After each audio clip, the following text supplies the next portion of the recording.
जय श्री कृष्णा। बोल शंकर भगवान की जय।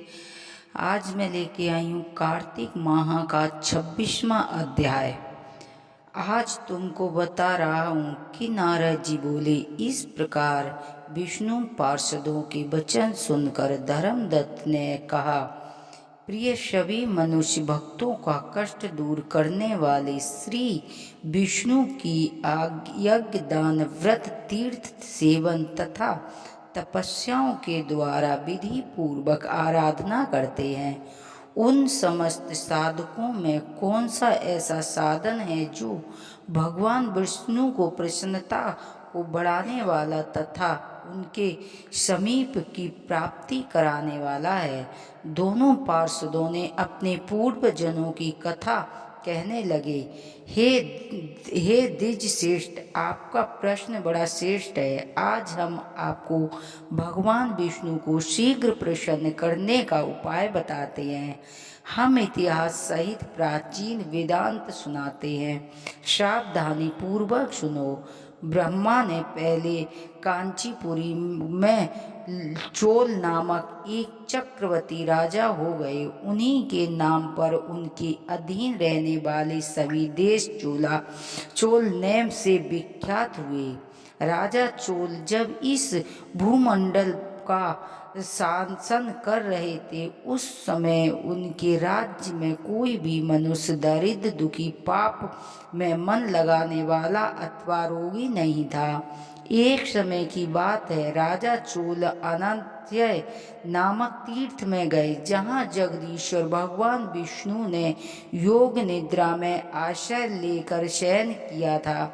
वहाँ भगवान विष्णु ने दिव्य विग्रह की राजा ने विधि पूर्वक पूजा की और दिव्य मणि मुक्का फल तथा सुवर्ण के बने हुए सुंदर पुष्पों से पूजन करके संध्यागन प्रणाम करके ज्यों ही बैठे, उसी समय उनकी दृष्टि भगवान के पास आते हुए एक ब्राह्मण की पड़ी, जो उन्हीं की कांची नगरी के निवासी थे। उनका नाम विष्णुदास था। उन्होंने भगवान के पूजा के लिए अपने हाथ में तुलसी दल जल ले रखा था।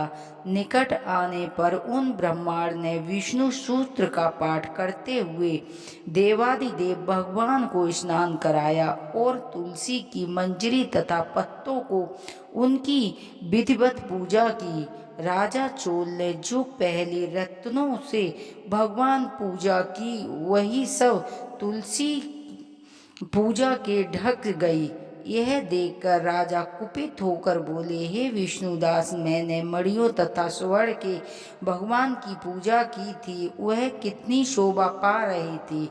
तुमने तुलसी दल चढ़ाकर उसे ढक दिया है। बताओ ऐसा क्यों किया? मुझे तो ऐसा जान पड़ता है कि तुम दरिद्र और गंवार हो, भगवान विष्णु की भक्ति को बिल्कुल नहीं जानते हो। राजा की यह बात सुनकर द्विज श्रेष्ठ विष्णुदास ने कहा, राजन, आपको भक्ति का कुछ भी पता नहीं है। केवल राजलक्ष्मी के कारण आप घमंड में रहे हो। बतलाइए तो, आज में पहले आपने कितने वैश्व व्रत का पालन किया है?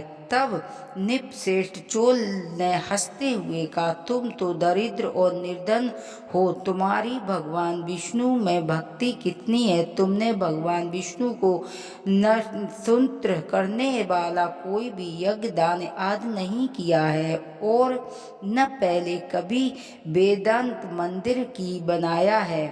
इतने पर भी तुम्हें अपनी भक्ति का इतना गर्व है, तो सभी ब्राह्मण मेरी बात सुनो।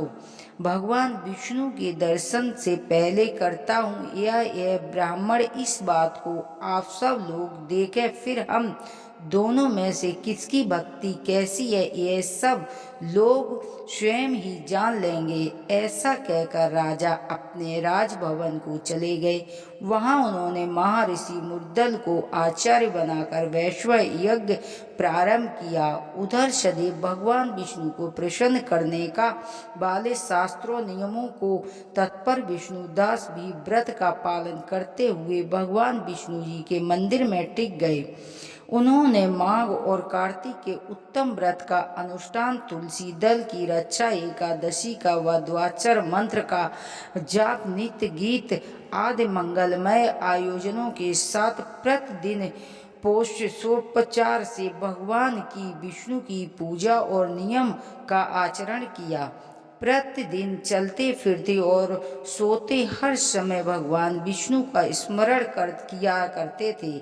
उनकी दृष्टि सर्वत्र सब हो गई। वे सब प्राणियों के भीतर एकमात्र भगवान विष्णु ही थे जो स्थित देख रहे थे। इस प्रकार राजा चोला विष्णुदास दोनों ही भगवान लक्ष्मीपति की आराधना में संलग्न थे। दोनों ही अपने अपने व्रत में स्थित रहते थे और दोनों ही संपूर्ण इंद्रियां तथा समस्त कर्मों विष्णु भगवान को समर्पण कर चुके थे। इस अवस्था में उन दोनों ने शीघ्र काल में ही व्यतीत किया। बोलो शंकर भगवान की जय, लक्ष्मीपति विष्णु भगवान की जय।